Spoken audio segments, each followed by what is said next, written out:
Don't say short and long. Buckling, okay? Buckling. Buckling is the key. We have different kind of column. For high-rise building, if you have many stories, many floors, we will use your steel reinforcement in different way, not like bars, but maybe steel tube, maybe steel shape, like wide flange, wide shape, or something else, built-up section maybe, to reduce the size of your column. But the common shape, 90 or maybe 95% of your column in any structure will be tight column. The main difference between tight column and the spiral column, don't say this one is a circular cross section and this one is rectangular or square. No, the main difference between tight and the spiral columns, the shape of stirrups. If your stirrups, you have separate stirrups, so it's tight column. If your stirrup is spiral, one stirrup around the vertical bars, it's called spiral column. We learned last time how to design tight column. We have a very important equation to design your short column under the effect of axial load. Design axial load equal 0.8 phi 0.8 phi time 0.85 FC prime area gross minus area steel plus F yield time area steel. Phi for short column, for short tight column, equal 0.65. If your column is a spiral column,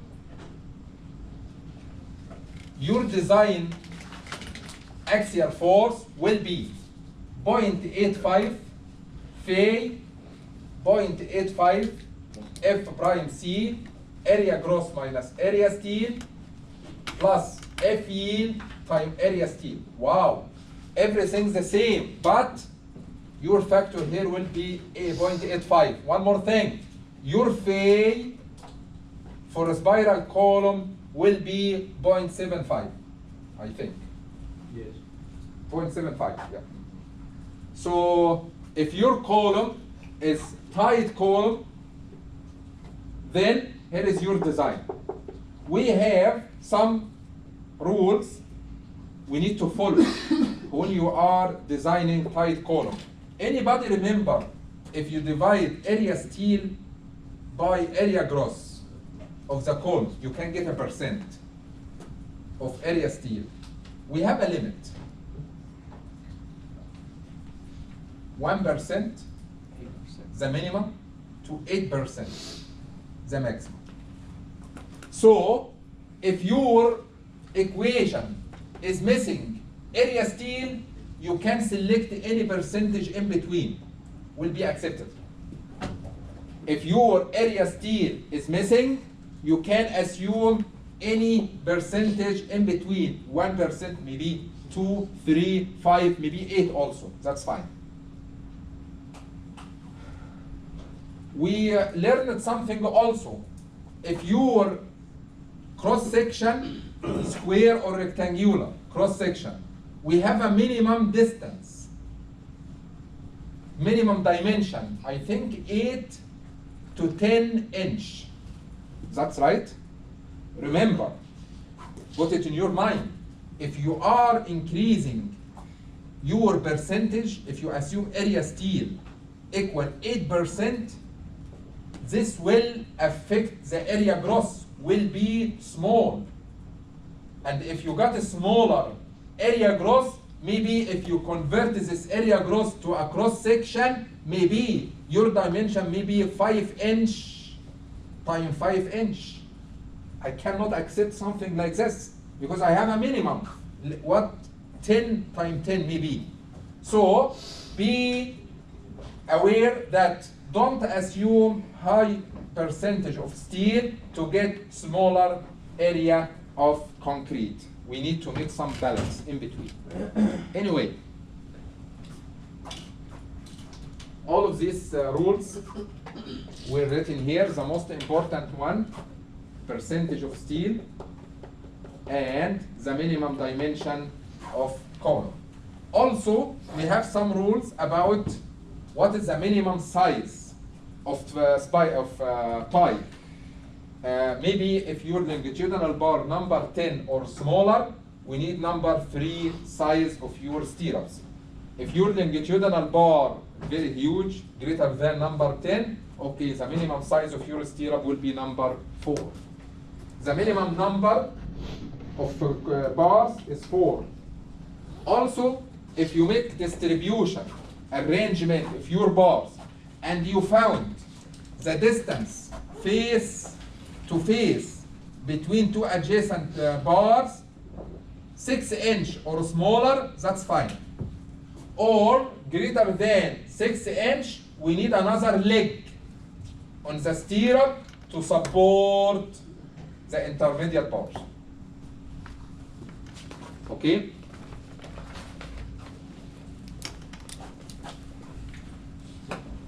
We covered, I think, 2 or 3 examples last time.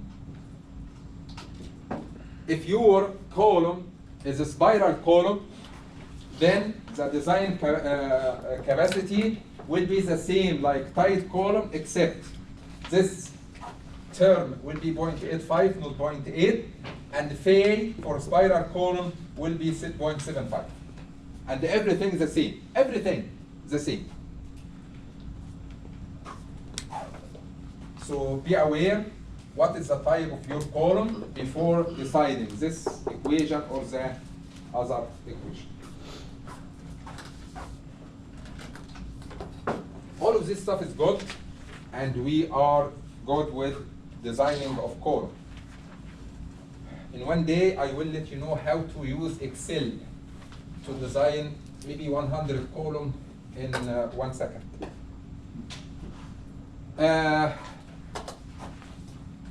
Sometimes your column will be under effect of axial load and the bending moment. I'm sorry, I cannot. Maybe your column is a very simple column in a building. So the only axial force is your internal forces. And this axial force must be smaller than or equal your design axial load. Sometimes, your column is a part of frame. So from structure analysis, if you have frame, maybe your bending moment something like this. And your axial force something like this. So finally, your column will be under the effect of axial compression and bending moment. We can call it, if you want, beam column design.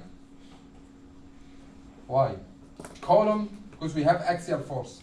Beam, because we have bending moment.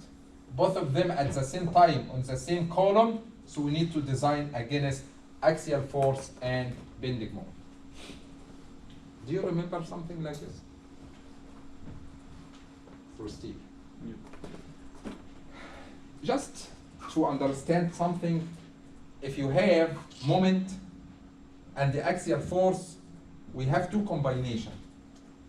The first one, your axial force only will make uniform distribution of compressive force, compressive stress. If you have bending moment alone, we learned it. If you have moment alone, your moment will make tension in one side and compression on the other side. In between, we have something called neutral axis. So, if your column under the effect of compressive force only, we have a stress like this. B divide area, or strain. If your moment or your column under the effect of moment only, you will stress something like this. One side in tension and the other side in compression. If you add them together, the final shape will be compression. A little bit in one side and more compression on the other side. Because this one is compression. This one is tension. If you add them together, you will get a little bit of compression. Maybe a little bit of tension, I don't know. If you add this one plus this one, you will get more compression stress. Any question? So, today we would like to learn how to design a column under the effect of axial force and bending moment. It's very, very, very easy way. We have something called interaction diagram. We need to learn or to understand what is the meaning of interaction diagram.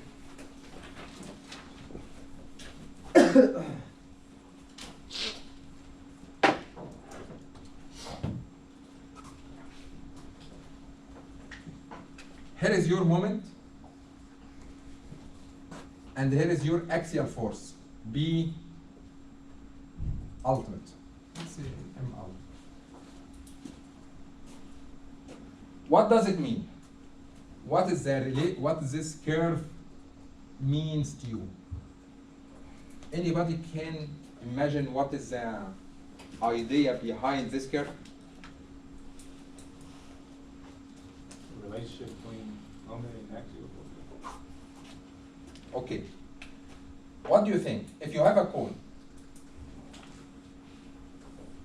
this column can support axial force equal 300 kip without any moment. If you add any moment, failure will happen. The capacity for this column only can support 300 kip without any moment. Maybe if you reduced your B a little bit to 150, okay, then your column can support 50. Maybe if you reduced your axial force more, the column can support more moment. Maybe if you reduced your B ultimate more, the moment can be supported will be more, 100. Maybe if you apply M ultimate, which is the maximum moment that can be supported by this column, something around 200, then the column cannot support any axial force. If you draw a relationship between P and moment, P and moment, P and moment, first case, we have P, we don't have moment. So moment is 0, we have a value of P. Second one, we have B to 150, moment 50, so moment 50 to 100. Then 75 to 100. Then 150, then at the end, 200 moment, 0 force. If you draw a curve in between this point, I can tell you, hey, this curve can represent the envelope of axial force and moment at the same time on your column. That means if your column has axial force maybe 400 and moment equal 500, go ahead, moment equal 500 and load equal 400, your point will be here. If your point outside this envelope, that means failure will happen to your column. But if your column under the effect of axial load equal 100 and the moment equal 25, go ahead and put this number. 25 and 100, something in here. If this point inside this envelope, hey, your column is safe. And maybe more safe. If your point on the curve itself, your column is critical. It's safe, but critical. Almost safe. But maybe if you exceed it a little bit, your column will be unsafe. So did you understand what is the meaning of interaction diagram? Go ahead. So if it's on the line for critical, that means like It's safe. It's safe. Equal to 1. Yes, it's safe. I cannot say anything else. But you are almost to be unsafe. Okay? So interaction diagram can be used to draw a relationship between the axial capacity and the moment capacity at the same time on your column. It's very easy to use these interaction diagrams in your design. How? ACI developed normalized interaction curves for many situations of column. Maybe your column has reinforcement distribution on 2 sides only. Maybe 2 sides like this. Or you have uniform distribution of your steel reinforcement. Maybe your cross section is a circular cross section with uniform distribution. Maybe your cross section is a rectangular cross section, but your distribution of reinforcement is a circular. We have different cases. All of these stuff are covered in ACI. And here is the interaction diagram. We have many interaction diagram for different cases of your column. This one, we have uniform distribution of steel reinforcement. Maybe another one, we have reinforcement on 2 sides only. I'm not sure if I have this one here or not. Check. No. Interaction diagram? Yes, I posted them on my Leo.